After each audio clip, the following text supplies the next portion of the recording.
Assalamualaikum sahabat-sahabat yang dirahmati Allah. Hari ini saya akan menceritakan kisah tentang Geger. Dukun ini pergi haji, tapi lihat apa yang terjadi di depan Ka'bah. Bikin jamaah menangis.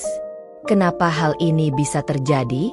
Namun sebelumnya bagi yang beragama Islam saya sarankan untuk menuliskan sholawat Nabi Muhammad agar kelak sholawat ini menjadi saksi untuk mendapat syafaat di akhirat.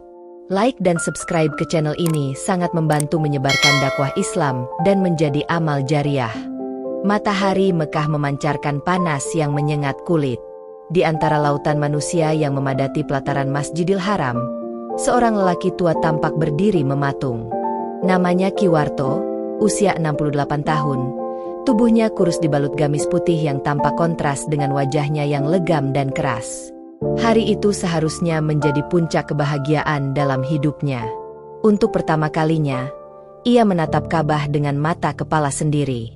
Namun di balik senyuman tipisnya, dada Ki Warto justru terasa sesak.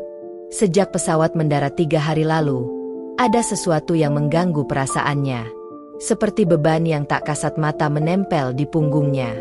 Alhamdulillah, akhirnya sampai juga, gumamnya lirih. Menatap Ka'bah dengan mata berkaca-kaca. Tapi kalimat syukur itu terasa hampa. Hatinya kering. Tak ada rasa haru. Yang ada justru bisikan aneh yang terus mengiang di telinganya. Hari pertama ibadah berjalan tanpa hambatan berarti. Ki Warto bergabung dengan rombongan jamaah dari desa Banyurejo untuk melakukan tawaf. Namun baru menginjak putaran kedua, ia merasakan sesuatu yang aneh. Sebuah bayangan gelap, panjang dan melayang, terlihat dari sudut matanya. Setiap ia menoleh, tak ada apapun di sana. "Ki, kenapa berhenti?" tanya Pak Darsa, teman sekamarnya, dengan nada khawatir. Ki Warto menggeleng cepat. "Endak apa-apa. Cuma sedikit pusing," jawabnya sambil memaksakan senyum. Tapi di dalam hatinya, ia tahu, itu bukan pusing biasa. Ada sesuatu yang mengikutinya. Dan itu bukan manusia. Ia kembali berjalan, memaksakan diri mengelilingi Ka'bah sambil terus membaca kalimat tasbih. Tapi langkahnya kian berat. Pandangannya terasa buram. Bayangan hitam itu terus muncul, bergerak mengikuti langkahnya.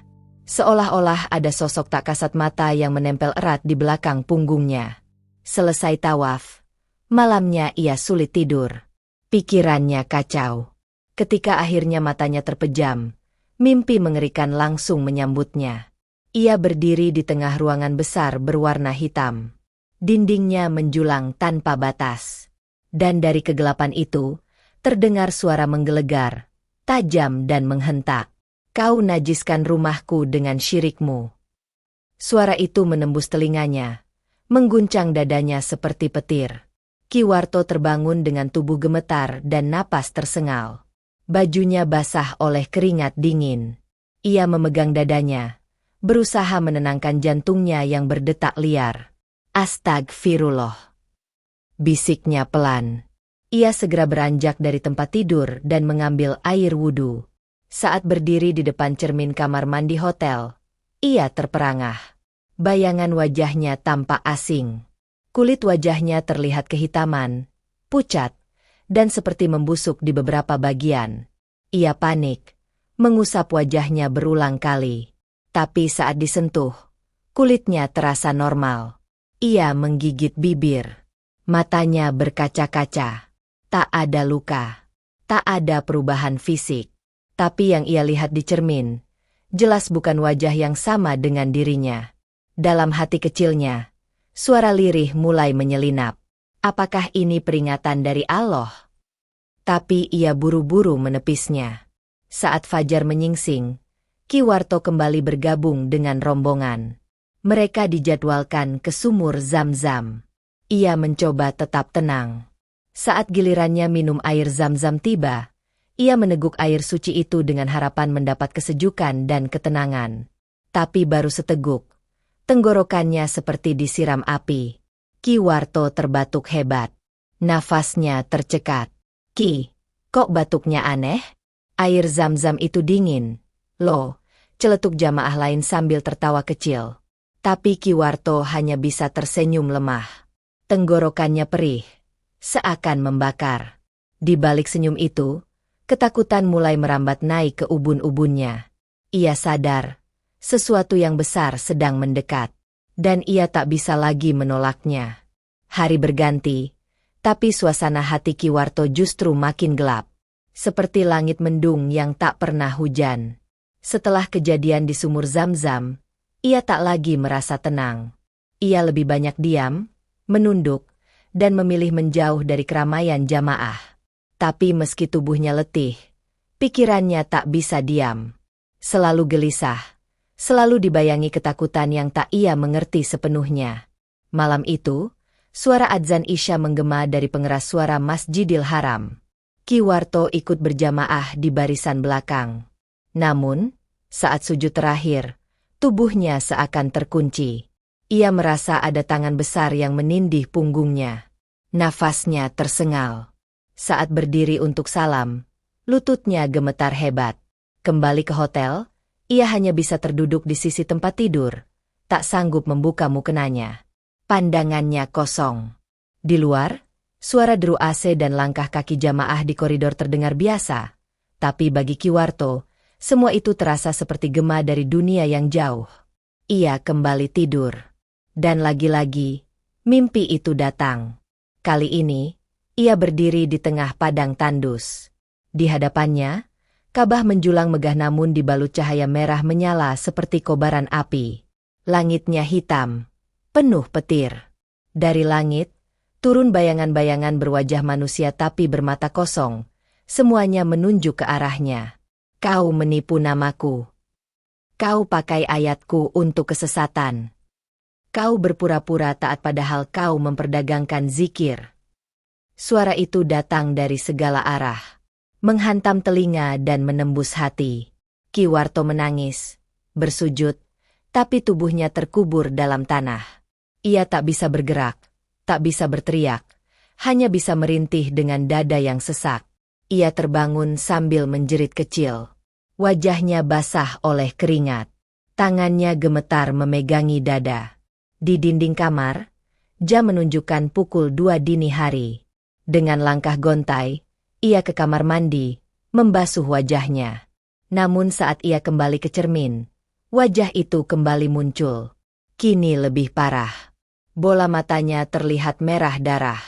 Urat-urat di leher tampak menonjol. Bahkan kulit di pipinya tampak sobek menganga. Ia melangkah mundur dan hampir terjatuh. Tidak mungkin. Ini hanya halusinasi. Gumamnya. Tapi ia tahu, ini lebih dari sekadar mimpi buruk. Ini nyata, setidaknya bagi jiwanya. Keesokan paginya, rombongan mereka dijadwalkan menuju tempat paling sakral bagi para jamaah, Hajar Aswad. Disinilah banyak orang berdesak-desakan untuk mencium batu suci yang dipercaya bersumber dari surga.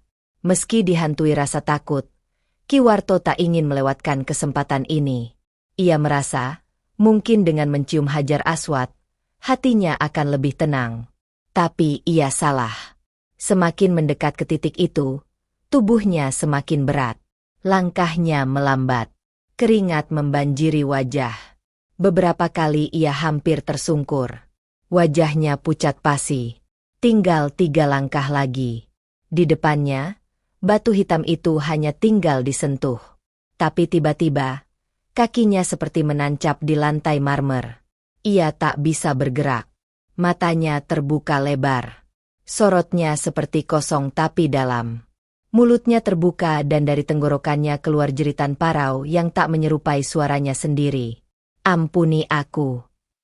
Ampuni aku. Teriaknya. Jamaah yang berada di sekelilingnya sontak menoleh. Beberapa orang mundur ketakutan. Ki Warto ambruk. Tubuhnya kejang-kejang. Matanya tetap terbuka, menatap langit-langit Masjidil Haram. Air liur keluar dari ujung bibirnya. Nafasnya terengah-engah. Petugas medis segera menghampiri. Dengan sigap, ia dibopong ke area tenang untuk diperiksa. Tapi di dalam pikirannya, Ki Warto tidak lagi mendengar suara manusia. Yang ia dengar hanyalah kalimat-kalimat yang menghardiknya, membongkar semua dosanya, menelanjangi seluruh praktik sesatnya selama puluhan tahun. Dan di tengah detak jantung yang tak beraturan itu, sebuah kesadaran menghantamnya. Ia tak bisa terus lari. Dosa-dosa itu telah datang menuntut balasan. 2 bulan sebelum keberangkatan ke Tanah Suci, kehidupan Ki Warto di desa Banyurejo terlihat seperti orang alim. Rumahnya dicat hijau dengan ornamen kaligrafi Arab di setiap dinding. Suasana religius tampak jelas. Sajadah terhampar, tasbih bergelantung di dinding, dan sebuah mushaf kecil selalu terletak di atas meja ruang tamu. Tapi siapa sangka, rumah yang tampak seperti pondok itu adalah tempat praktik seorang dukun yang telah berkamuflase dengan religiusitas. Nama Ki Warto tak asing di telinga warga. Setiap hari selalu ada saja orang yang datang dengan berbagai maksud, agar dagangannya laris, agar pasangannya segera datang, agar sakit yang tak sembuh-sembuh bisa menghilang, bahkan agar jabatan politik bisa diraih. Dan yang paling mencolok, semua yang datang selalu pulang membawa jimat, air bacaan, atau kertas dengan tulisan-tulisan ganjil yang katanya berasal dari ayat-ayat suci. Siang itu, seorang ibu muda datang menggendong anaknya yang tampak lemas. Wajah sang ibu cemas. "Assalamualaikum, Ki," sapanya lirih.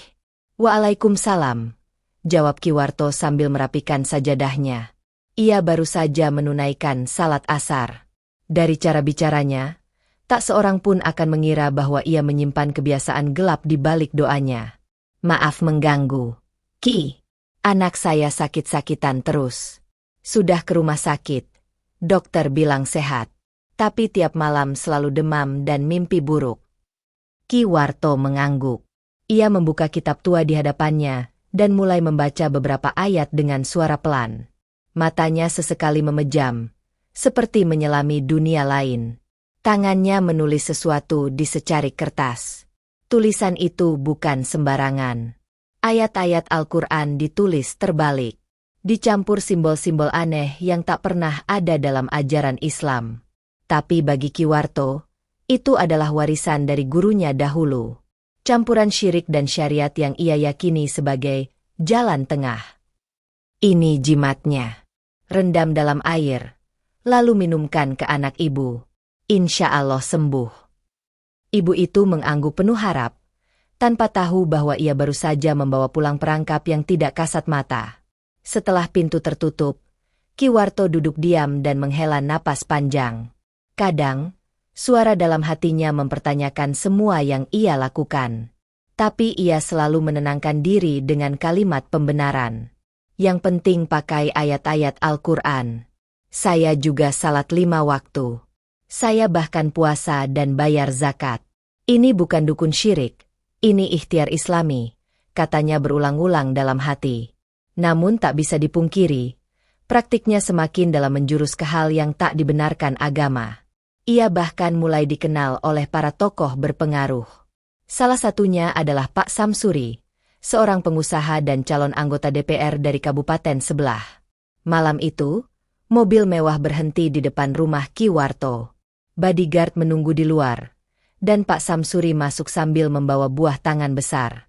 "Ki, saya dengar sampean bisa bantu saya. Saya butuh menang. Lawan-lawan saya berat semua. Saya ingin jadi wakil rakyat. Tapi saya tahu, untuk itu saya butuh bantuan lebih." Ki Warto tersenyum bijak. Ia paham betul maksudnya. 3 malam berturut-turut, ia melakukan ritual khusus. Membakar dupa, membaca ayat-ayat yang disisipi mantra warisan gurunya, menyiram bunga di malam Jumat, dan mempersiapkan air doa serta cincin khusus yang harus dipakai Pak Samsuri selama masa kampanye. "Jangan lupa tetap sedekah dan rajin ibadah, Pak. Ini hanya perantara saja," ujar Ki Warto sambil menyerahkan benda-benda itu. Dalam hatinya, ia merasa telah menyeimbangkan antara dunia dan akhirat.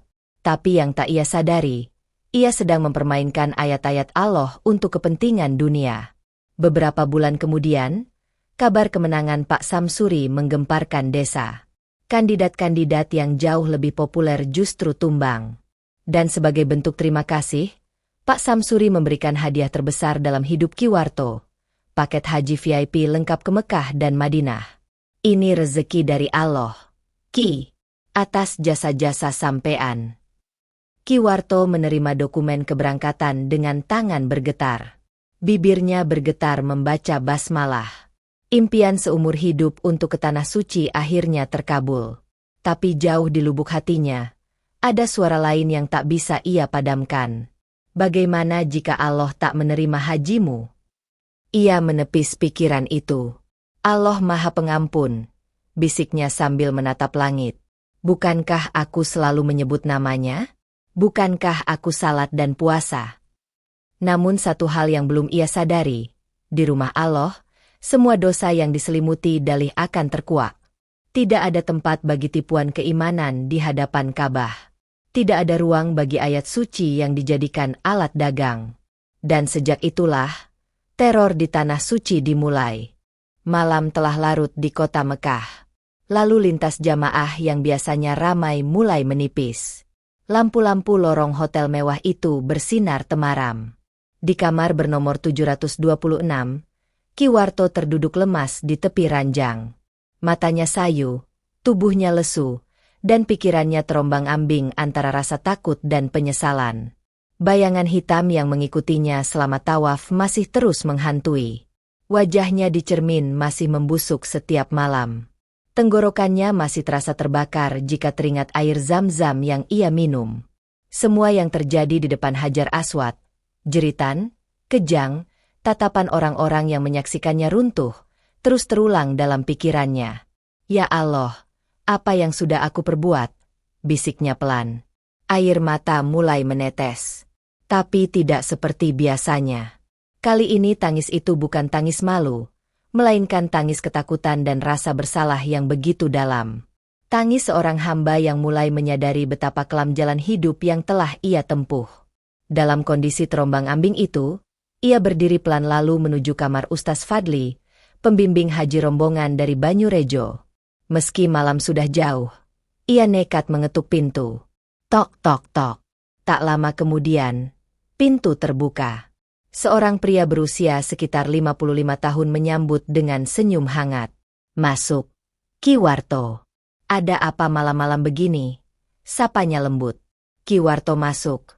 Duduk di tepi tempat tidur. Tangannya gemetar. Keringat dingin membasahi dahinya. Padahal AC kamar menyala. Saya tidak tahu harus mulai dari mana, Ustaz. Mulailah dari hatimu. Allah Maha Mendengar, jawab Ustaz Fadli, masih dengan suara tenang. Dan dari sanalah, pengakuan panjang dimulai.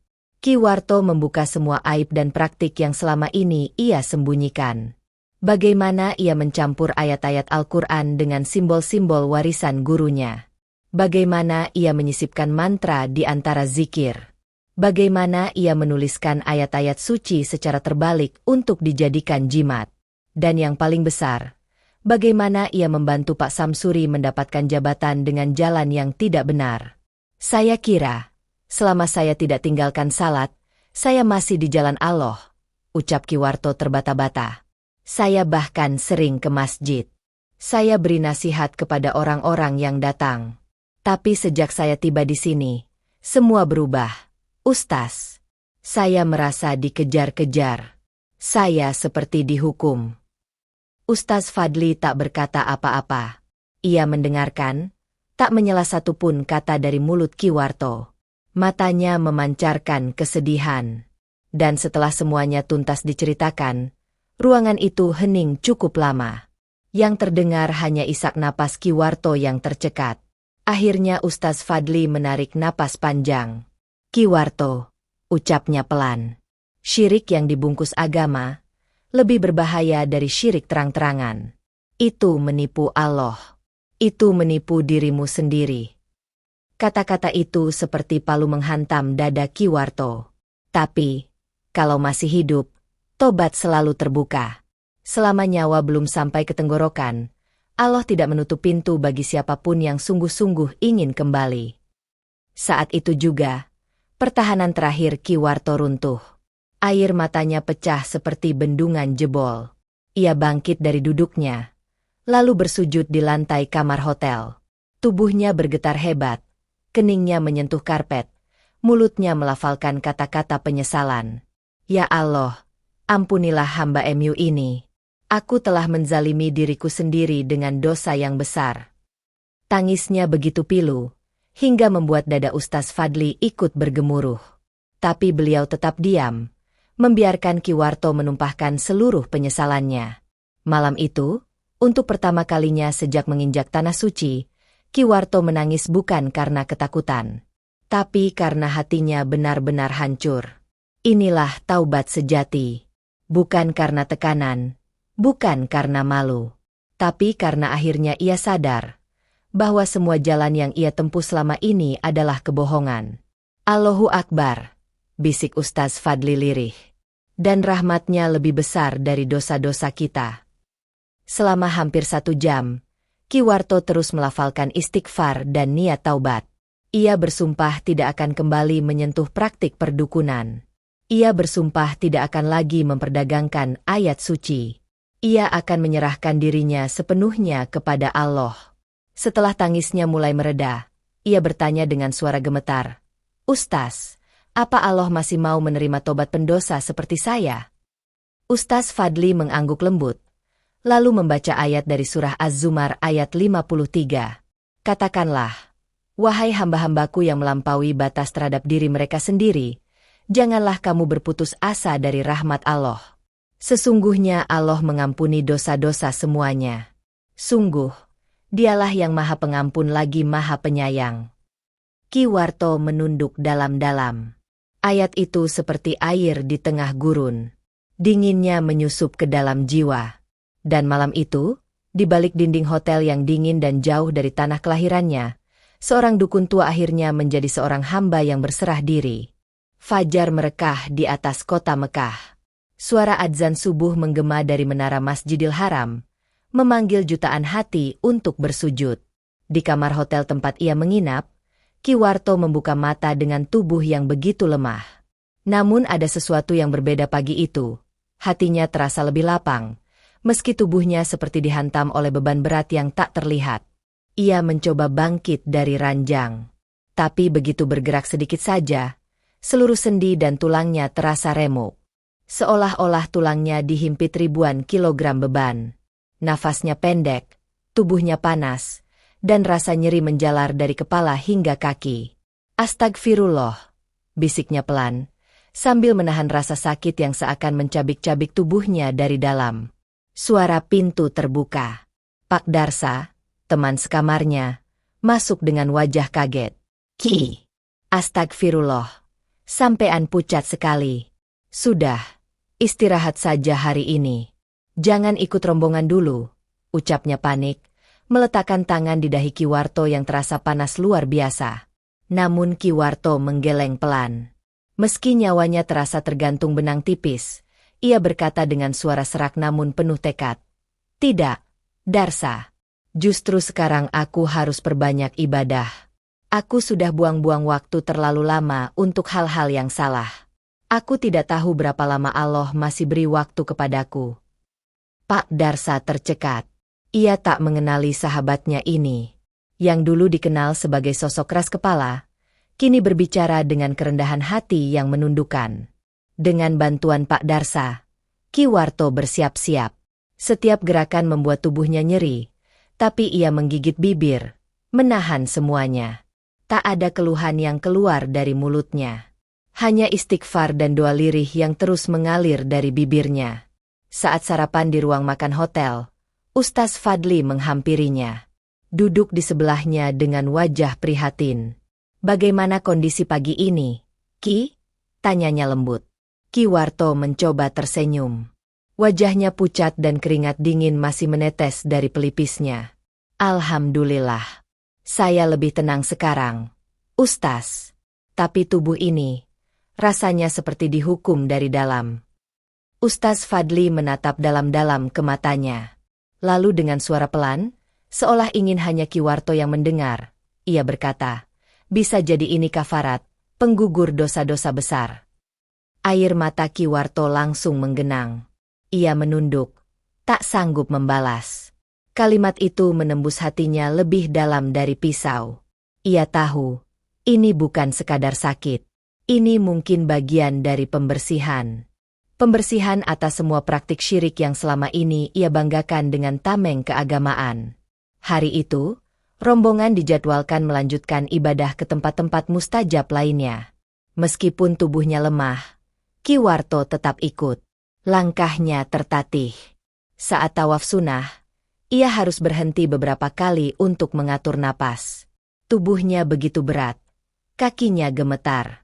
Jamaah lain yang lewat sempat menawarkan bantuan, tapi ia menolak halus. Ketika Sai, ia berjalan lambat sekali. Orang-orang yang berada di belakangnya harus bersabar, tapi tidak satu keluhan pun terdengar darinya. Justru senyum tipis terukir di wajahnya, meski air matanya terus mengalir. Subhanallah, Ki Warto seperti orang yang berbeda sekarang. Bisik seorang jamaah kepada temannya sambil memandangi perubahan lelaki tua itu. Malamnya, kondisi Ki Warto makin memburuk. Ia mulai batuk-batuk hebat dan menggigil, meski suhu kamar tidak dingin. Pak Darsa segera melapor pada petugas kesehatan haji. Dokter yang datang menyarankan agar Ki Warto dirawat di rumah sakit terdekat. Namun Ki Warto menolak dengan tegas. Besok kita akan ke Arafah. Saya tidak mau ketinggalan wukuf, katanya dengan suara parau. Ustaz Fadli yang mendengar kabar itu langsung datang ke kamar. Beliau duduk di sisi ranjang, menatap Ki Warto dengan tatapan penuh belas kasih. Ki, kesehatan itu amanah. Allah tidak membebani seseorang melebihi kemampuannya. Kalau tubuh ini tak kuat, jangan dipaksa. Tapi mata Ki Warto tiba-tiba menyala. Dalam kondisi selemah itu, matanya justru bersinar penuh tekad. Ia mengangkat tangan lemah dan menggenggam tangan Ustaz Fadli. Ustaz, saya sudah habiskan hidup saya untuk menipu. Saya beri orang lain jimat, tapi saya sendiri hampa. Ini mungkin kesempatan terakhir saya untuk benar-benar bersujud di hadapan Allah dengan jujur. Tolong, biarkan saya ikut wukuf. Ustaz Fadli diam lama. Air matanya jatuh. Ia paham, ini bukan soal fisik. Ini soal jiwa yang sedang mencari jalan pulang. Akhirnya ia mengangguk. Baik, Ki. Tapi syaratnya, jangan pernah lepas dari rombongan. Jangan dipaksa sendiri. Dan malam itu, Ki Warto tidur dengan tubuh bergetar namun hati yang tenang. Ia tahu tubuhnya mulai rapuh. Tapi jiwanya baru saja hidup kembali. Mentari perlahan merangkak naik di langit Arafah. Angin panas berembus menyapu tenda-tenda putih yang berjejer rapi, membungkus jutaan manusia yang tengah bersiap menunaikan salah satu puncak ibadah haji, wukuf di Arafah. Di salah satu tenda jamaah Indonesia, tampak tubuh tua Ki Warto duduk bersila, bersandar pada gulungan sajadah. Napasnya pendek-pendek, wajahnya pucat, namun kedua matanya berbinar. Binar karena harapan yang begitu dalam untuk diampuni, untuk diterima, untuk dilepaskan dari dosa-dosa masa lalunya. Pak Darsa duduk di sebelahnya, terus berjaga. Sesekali mengusap peluh di dahi Ki Warto. Sabar ya, Ki. Kalau lelah, bilang. Kita bisa panggil petugas medis. Ucapnya lembut. Tapi Ki Warto menggeleng. Jangan, justru ini puncaknya. Aku ingin Allah melihat aku di sini. Dalam keadaan apapun aku tetap datang. Datang sebagai orang yang memohon ampun. Ujarnya terbata-bata. Di tengah padang yang luas itu, jutaan tangan terangkat ke langit. Seruan-seruan istighfar membelah udara. Air mata mengalir. Doa-doa menembus langit. Tak ada beda antara raja dan rakyat, ulama dan petani. Semuanya lebur dalam satu peran. Seorang hamba. Ustaz Fadli memimpin doa di tenda itu. Suaranya gemetar. Ya Allah, ampunilah dosa-dosa kami. Terimalah tobat kami. Jadikanlah haji kami mabrur. Jangan engkau pulangkan kami kecuali dalam keadaan bersih dari dosa. Amin, sahut para jamaah dengan isak haru.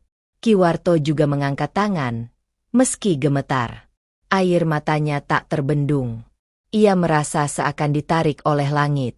Semua kenangan masa lalunya melintas di kepalanya seperti kilatan kilat, wajah-wajah orang yang pernah ia tipu dengan jimat, anak-anak kecil yang digantungkan harapan pada tulisan terbalik, dan rumah hijau tempat ia menukar zikir dengan pesanan duniawi. Dan saat semua jamaah larut dalam doa, tiba-tiba napas Ki Warto tersendat. Pak Darsa menoleh. Ki Warto. Tubuh Ki Warto mulai menggigil. Tangannya mencengkeram kain ihram yang menutupi dadanya. Matanya mulai meredup, tapi senyum tipis justru terlukis di bibirnya. Ia berbisik pelan, nyaris tak terdengar. Alhamdulillah. Allah beri aku kesempatan untuk sampai ke sini, untuk tobat, untuk memohon. Aku merasa ringan sekali. Ustaz Fadli segera menghampiri, duduk di samping Ki Warto dan menggenggam tangannya erat-erat. Kuatkan, Ki, kita panggil tim medis. Tapi Ki Warto menggeleng pelan. Matanya menatap langit tenda. Air mata mengalir deras dari sudut matanya. Dan di hadapan semua jamaah yang hadir di tenda itu, ia menghembuskan napas terakhirnya. Suasana seketika hening. Jamaah-jamaah menunduk. Beberapa membaca tahlil dan istighfar. Ustaz Fadli menunduk sambil menutup mata Ki Warto dengan kain putih. Innalillahi wa inna ilaihi roji'un, bisiknya. Di tengah padang Arafah yang panas dan gersang, di waktu paling mustajab untuk berdoa, seorang mantan dukun menutup usia dalam keadaan yang tak disangka, wafat dalam wukuf, dengan air mata tobat yang belum kering. Jenazah Ki Warto dibawa kembali ke Mekah untuk dimakamkan. Di sepanjang perjalanan, kabar tentang kepergiannya menyebar cepat di kalangan jamaah Indonesia. Banyak yang tak mengenalnya secara dekat, tapi kisah perubahannya begitu mengguncang. Seorang lelaki yang datang ke Tanah Suci membawa beban dosa, tapi meninggal dalam keadaan husnul hatimah. Beberapa jamaah bahkan menyaksikan wajah Ki Warto tampak damai, bahkan bersinar. Subhanallah, wajahnya bercahaya. Bisik salah satu jamaah saat jenazah diturunkan ke liang lahat di pemakaman M'Ala, tempat para sahabat Nabi dan ulama besar dimakamkan. Dan saat tanah terakhir ditimbun, Ustaz Fadli berdiri, menatap makam dengan tatapan dalam. Ia tak berkata banyak, hanya satu kalimat yang diucapkannya dengan suara lirih.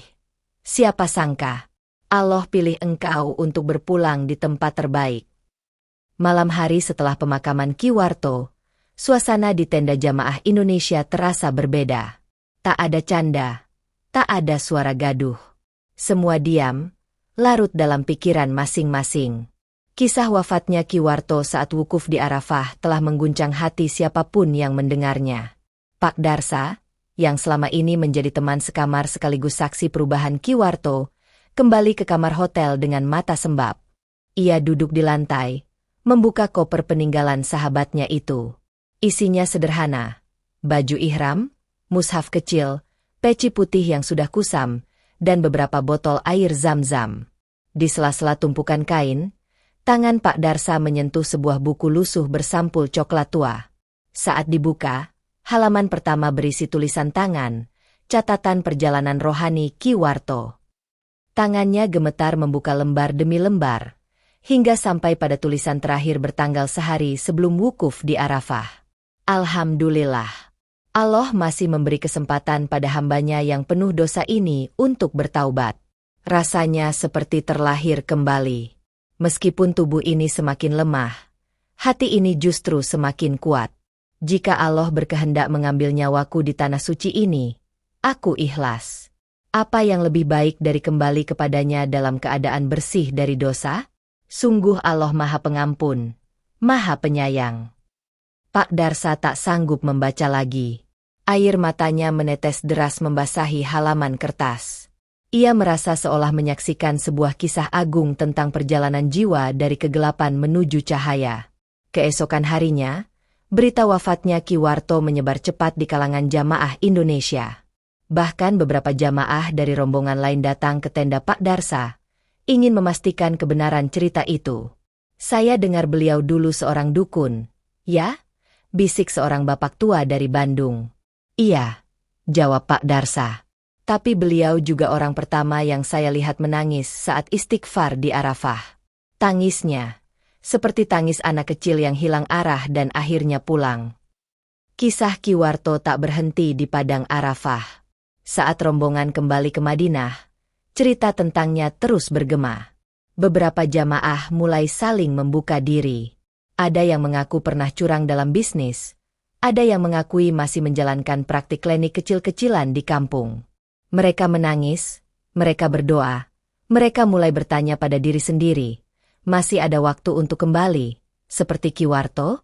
Bahkan Pak Samsuri, politisi yang dulu memberi hadiah haji VIP pada Ki Warto, juga mendengar kabar itu dari WhatsApp grup keluarga dan media sosial. Ia membaca ulang rekaman video pendek kiriman jamaah lain yang merekam detik-detik Ki Warto tersenyum menjelang wafat. Tak butuh waktu lama, Pak Samsuri duduk di musyalah rumahnya, sendirian. Ia membuka handphone, lalu menghapus semua nomor dukun dan paranormal yang pernah ia kontak.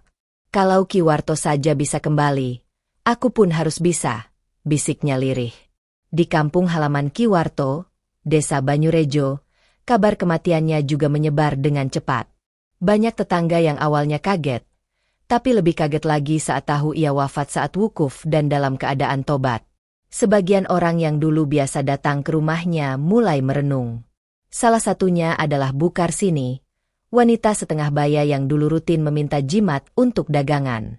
Kini ia mulai rajin ke pengajian dan berhenti memakai benda-benda aneh yang dulu ia percaya membawa berkah. Aku takut kalau ternyata aku juga sedang menipu diri sendiri seperti dulu Ki Warto, ujarnya pelan pada seorang ustazah desa. Dalam beberapa pekan, 3 orang dukun lain di desa sekitar memutuskan berhenti. Mereka menurunkan papan nama, membakar buku-buku ritual lama, dan mendatangi masjid untuk mulai belajar lagi dari awal. Mereka mengaku terinspirasi oleh cerita Ki Warto yang wafat dengan damai di Tanah Suci. Ki Warto telah pergi, tapi kisahnya tidak mati. Ia telah meninggalkan jejak dalam bentuk kesadaran. Kesadaran bahwa selama nyawa belum lepas dari raga, jalan pulang masih terbuka. Bahwa taubat yang sungguh-sungguh, meski datang terlambat di mata manusia, selalu tepat waktu di sisi Allah. Langit Mekah pagi itu cerah. Matahari memancarkan sinarnya hangat, menyinari setiap sudut kota suci itu. Tapi di pemakaman Ala, suasananya berbeda. Angin seolah membawa kesedihan yang tenang. Di antara deretan batu nisan sederhana, sekelompok jamaah haji Indonesia berkumpul di satu liang lahat. Disinilah Ki Warto dimakamkan. Ustaz Fadli berdiri di depan pusara. Wajahnya tegas tapi matanya merah. Di sekelilingnya, para jamaah menunduk dalam diam. Tak ada suara kecuali desiran angin dan lantunan pelan surah Yasin yang dibaca bersama. Subhanallah, bisik Pak Darsa, yang berdiri tepat di sisi kanan makam. Wajahnya tadi, damai sekali, seperti orang tidur nyenyak. Bahkan ada senyum kecil di ujung bibirnya. Beberapa jamaah mengangguk pelan. Mereka juga menyaksikannya. Wajah yang dulu tampak keras dan penuh rahasia, kini berubah menjadi wajah seorang hamba yang telah selesai berjuang dan menang. Setelah doa dihatamkan, Ustaz Fadli menatap seluruh jamaah yang hadir. Ia tahu bahwa mereka semua telah menyaksikan perjalanan ruhani yang langka dan agung. Maka, disinilah ia memilih untuk berbicara. Saudara-saudara seiman, hari ini kita baru saja mengantarkan seorang saudara kita ke peristirahatan terakhir. Seorang lelaki yang sebelumnya hidup dalam kabut, tapi menemukan cahaya sebelum waktunya habis. Jamaah terdiam. Kalimat itu menusuk. Semua yang hadir tahu siapa yang dimaksud. Banyak dari kita mungkin belum mengenal almarhum secara dekat. Tapi Allah memperlihatkan pada kita, dengan mata kepala kita sendiri, bahwa taubat sejati akan selalu mendapat tempat di sisinya. Suara Ustaz Fadli mulai bergetar. Ia menatap makam Ki Warto. Beliau telah menghabiskan puluhan tahun dalam praktik yang mencampur adukan ayat-ayat suci dengan kesirikan. Tapi, Allah tetap bukakan jalan untuknya. Allah bimbing kakinya menuju Ka'bah. Allah beri dia kesempatan untuk menangis di Arafah. Dan akhirnya, Allah panggil ia pulang, dalam keadaan bersih. Beberapa jamaah mulai terisak. Ini bukan kisah tentang kematian seorang dukun. Ini adalah kisah tentang rahmat Allah yang tak terbatas. Tentang ampunan yang lebih luas dari langit dan bumi. Tentang seorang manusia biasa yang berani mengakui dosanya, lalu kembali. Ustaz Fadli berhenti sejenak. Suaranya kini rendah, tapi menggema di hati semua yang hadir. Jangan tunggu ke tanah suci untuk sadar. Jangan tunggu malaikat maut menepuk bahumu. Karena tidak semua orang punya kesempatan kedua seperti almarhum. Kita tidak tahu kapan akhir kita datang. Tapi kita semua tahu bahwa setiap jiwa akan dipanggil.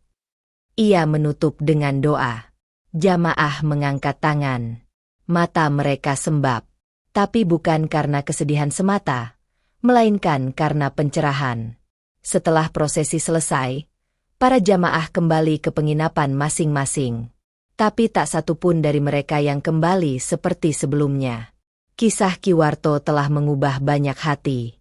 Di malam harinya, suasana tenang menyelimuti hotel.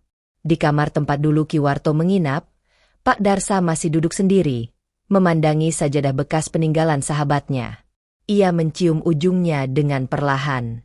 Semoga Allah tempatkan engkau di tempat terbaik.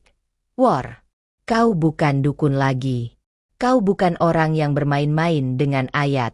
Kau kini adalah hamba Allah yang pulang dalam taubat. Sementara itu, jauh di tanah air, kabar wafatnya Ki Warto saat wukuf menyebar cepat. Cerita itu dibagikan dari satu grup WhatsApp ke grup lain, dari media sosial ke ceramah-ceramah. Para dai mulai mengangkat kisahnya sebagai contoh nyata, bahwa taubat bukan hanya mungkin, tapi juga dimuliakan. Di salah satu desa kecil di timur Banyurejo, seorang anak muda yang dulu biasa belajar ilmu-ilmu hitam dari Ki Warto membaca berita itu sambil menangis. Ia berdiri, lalu membakar semua buku dan benda-benda yang dulu ia warisi. Allah, terimalah aku seperti engkau menerima guruku. Pagi yang cerah menyelimuti desa Banyurejo, kampung halaman Ki Warto. Burung-burung berkicau di antara dahan pohon mangga tua, dan embun masih menggantung di ujung dedaunan. Namun hari itu terasa berbeda. Seperti ada sesuatu yang hilang, dan sekaligus tumbuh di waktu bersamaan. Kabar wafatnya Ki Warto saat wukuf di Arafah telah sampai di desa. Tidak dari pengeras suara masjid, melainkan dari beragam pesan WhatsApp, video viral, dan foto pusaranya yang tersebar kemana-mana. Di salah satu rumah warga, Bu Partini, tetangga depan rumah Ki Warto, duduk di beranda sambil menonton video pendek yang menampilkan Ki Warto tersenyum menjelang ajal. Subhanallah, ucapnya pelan sambil menyeka air mata. Gusti, aku dulu pernah suzon sama beliau. Warga yang dahulu mencibir diam-diam, kini justru duduk khusyuk saat mendengarkan kisah perubahan Ki Warto. Yang dulu datang karena jimat, kini datang untuk mendoakan. Rumah Ki Warto yang dulu menjadi tempat orang mencari penglaris dan pesugihan, kini tertutup rapat. Tapi halaman depannya penuh dengan sandal-sandal kecil dan peci anak-anak. Di dalam rumah itu, Pak Salam, adik ipar Ki Warto yang selama ini menjaga rumah, menggelar pengajian tahlilan 7 hari. Tapi pengajian itu bukan sekadar mendoakan almarhum. Ia justru menjadi ajang pencerahan. Dulu, saya juga sempat bantu-bantu beliau, ucap Pak Salam di hadapan para tetangga. Saya tahu betul setiap jimat, setiap kertas bertuliskan ayat terbalik, setiap sesajen yang diselundupkan dalam istilah Islami. Tapi demi Allah, saya saksikan sendiri, perubahan beliau itu nyata. Di tengah-tengah pengajian itu, seorang pemuda bangkit berdiri. Ia mengenakan peci hitam dan sorban putih kecil. Namanya Lutfi, murid Ki Warto yang dulu belajar diam-diam dari gurunya. Saya ingin berkata sesuatu, ujarnya lantang. Semua menoleh. Wajahnya tegas tapi berlinang air mata. Ki Warto bukan hanya guru bagi saya, tapi juga bapak kedua. Beliau yang dulu mengenalkan saya pada dunia spiritual. Beliau pula yang mengajarkan saya menghafal ayat-ayat Al-Quran. Meskipun saya sekarang sadar, ayat-ayat itu disalahgunakan. Lutfi menunduk. Suaranya tercekat. Tapi Allah Maha Adil. Guruku wafat dalam keadaan tobat. Di tempat paling suci. di waktu paling mustajab. Maka hari ini, di depan semua yang hadir, saya bersumpah akan mewakafkan hidup saya untuk menebus dosa-dosa kami berdua. Terdengar isak dari banyak mulut. Beberapa ibu-ibu menyeka mata. Ustaz desa mengangguk pelan. Dan sejak hari itu, Lutfi berubah menjadi pembimbing anak-anak di musyala desa. Ia mengajarkan tajwid dan akidah. Ia membersihkan nama gurunya dengan tindakan nyata, bukan pembelaan. Ia mendatangi semua orang yang dulu pernah diberi jimat dan meminta agar dibuang. Ia membantu membakar benda-benda syirik yang selama ini tersimpan di laci-laci rumah warga. Desa Banyurejo perlahan-lahan berubah. Suara adzan kini terdengar lebih hidup. Majelis taklim makin ramai. Bahkan beberapa warga yang dulu cuek terhadap masjid, kini duduk di saf depan. Kisah Ki Warto menjadi legenda baru. Tapi bukan legenda horor atau mistik, melainkan legenda tentang seorang manusia biasa yang sempat tersesat jauh, lalu pulang. Dan di langit Banyurejo, senja hari itu tampak lebih merah dari biasanya. Seolah langit pun ikut menjadi saksi bahwa satu jiwa telah berpulang dengan membawa perubahan untuk ribuan lainnya. Malam sunyi menyelimuti pemakaman Ala di kota Mekah. Hanya suara angin lembut yang menyusup di antara batu nisan para sahabat Nabi, para ulama besar, dan kini, Ki Warto, lelaki tua dari Banyurejo yang wafat dalam keadaan bersih. Tak ada tulisan panjang di batu nisannya. Hanya nama, tanggal wafat, dan satu kata dalam bahasa Arab, rahmat Allah atasnya. Tapi kisah hidupnya jauh lebih panjang dari yang mampu ditulis di batu. Di kejauhan, di lorong Masjid Nabawi, Ustaz Fadli duduk termenung setelah selesai salat malam. Di pangkuannya ada surat kecil, tulisan tangan dari jamaah muda asal Semarang yang baru mengenal Ki Warto selama perjalanan haji. Ia menulis, "Ustaz, saya tidak mengenal beliau. Tapi saya menyaksikan langsung bagaimana wajah seorang manusia berubah dalam beberapa hari dari gelap menjadi bercahaya. Jika tobat bisa sedalam itu, maka saya pun ingin ikut berubah." Kisah Ki Warto membuat saya pulang ke Indonesia dengan hati yang lebih takut dan lebih berharap pada Allah. Surat itu dilipat dan diselipkan dalam kitab tafsir milik Ustaz Fadli. Ia tahu, cerita itu belum berakhir. Justru baru dimulai. Sementara itu, di Indonesia, tepat 1 bulan setelah kepulangan jamaah haji, sebuah acara tausiah akbar digelar di lapangan desa Banyurejo.